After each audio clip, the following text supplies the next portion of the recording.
In recent years, Stoicism has been on the rise, but where and by who was it started?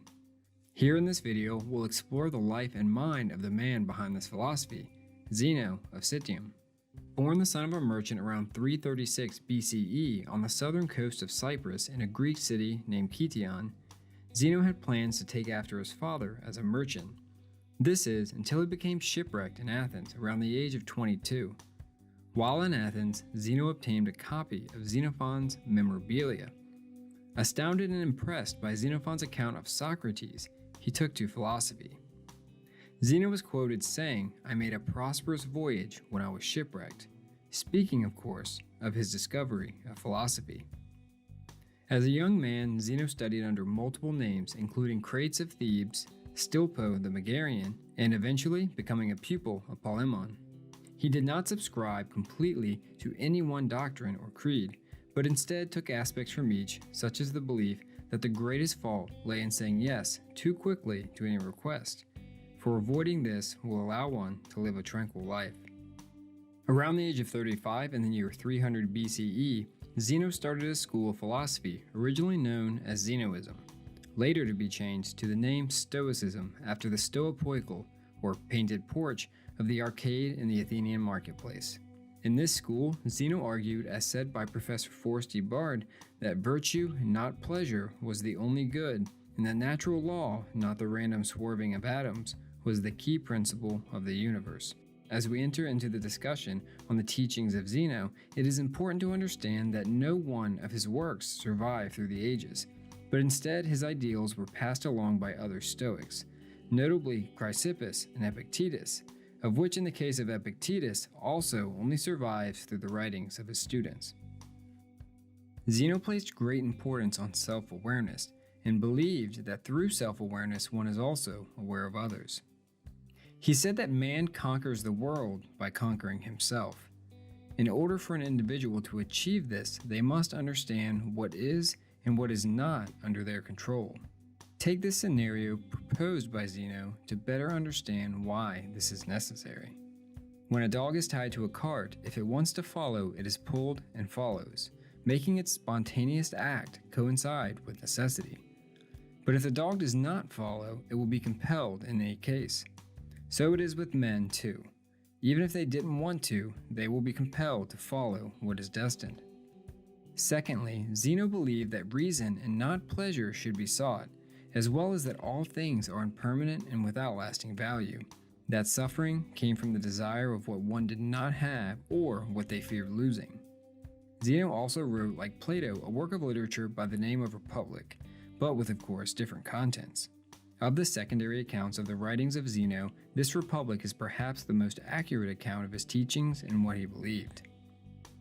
Written during the time of his study under Crates of Thebes, the Republic, like Plato's, is Zeno's view on what a utopian society should be or resemble. These views may have derived from Zeno's observation of Crates and his family. Crates' spouse and daughter stood on equal footing with Crates himself, teaching philosophy to men and even wearing men's clothes. In Zeno's Republic, this concept that men and women are seen as complete equals is universal and accepted by all as true. These utopian citizens claim the universe as their home and live in accordance with nature. All decisions are through reason, which means there is no injustice, no crime, no greed, and no hatred. This also means there are no laws. All citizens understood this, and understood that they had all they needed, and thus wanted for nothing more. While human nature asserts this to be unrealistic, these ideals are certainly agreed to be noble and virtuous. A quote from Zeno shows his view on equality. He said, "No matter whether you claim a slave by purchase or capture, the title is bad. They who claim to own their fellow men look down into the pit and forget the justice that should rule this world." One of life's ultimate goals is happiness, and for the Stoics, this goal of happiness, or as they refer to as eudaimonia, can only be achieved through reason. Zeno stated, "Happiness is a good flow of life." One must coincide with the universal reason or logos and avoid any disturbances of the mind or pathos. This can only be won through virtue. And, while this may sound somewhat circular, virtue can only exist through reason. The opposite of virtue is vice, and only through the rejection of reason is vice rooted. Zeno's philosophy was something of a middle ground between cynicism and the Stoicism of later Stoics such as Marcus Aurelius. His worldview is likely more closely related to a philosophy such as Taoism. Zeno's death was peculiar if related accurately. As told by Diogenes Laertius, Zeno, while leaving the school one day, tripped and fell, and in the process broke his toe. After this occurred, he struck the ground with his fist and quoted a line from the Niobe of Timotheus. I come, why dost thou call for me? Following this, Zeno died, either, as stated from one account, from holding his breath, but more likely from self-strangulation.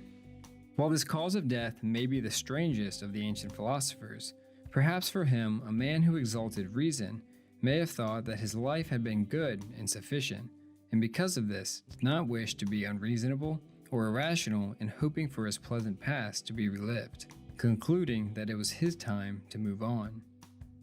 Zeno was venerated for his temperance and for embodying the principles of which he taught, for living and dying by his word.